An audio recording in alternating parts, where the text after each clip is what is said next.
বোঝা যাচ্ছে যে আমরা যেমন রমজান মাসে ফরজ সিয়াম পালন করি, তেমনি অতীতের মানুষও ফরজ সিয়াম পালন করত। এখন তারা কতদিন করত তা উল্লেখ নেই, কত সময় ধরে থাকতো সেটা উল্লেখ নেই।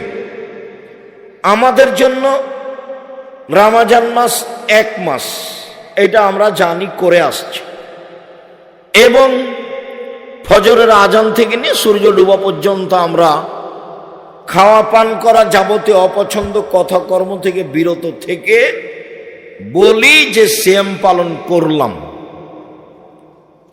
চলেন দেখি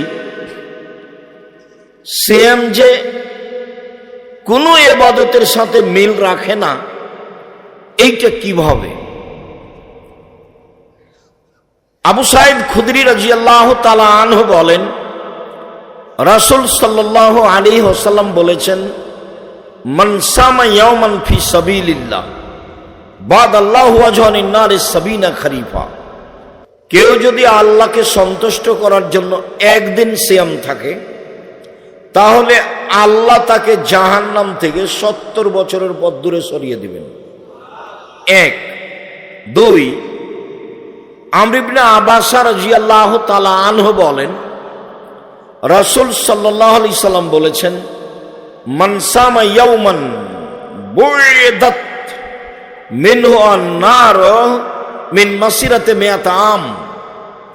কেউ যদি আল্লাহকে সন্তুষ্ট করার জন্য একদিন সিয়াম থাকে, তাহলে আল্লাহ জাহান্নামকে তার থেকে 100 বছরের পথ দূরে সরিয়ে দিবেন।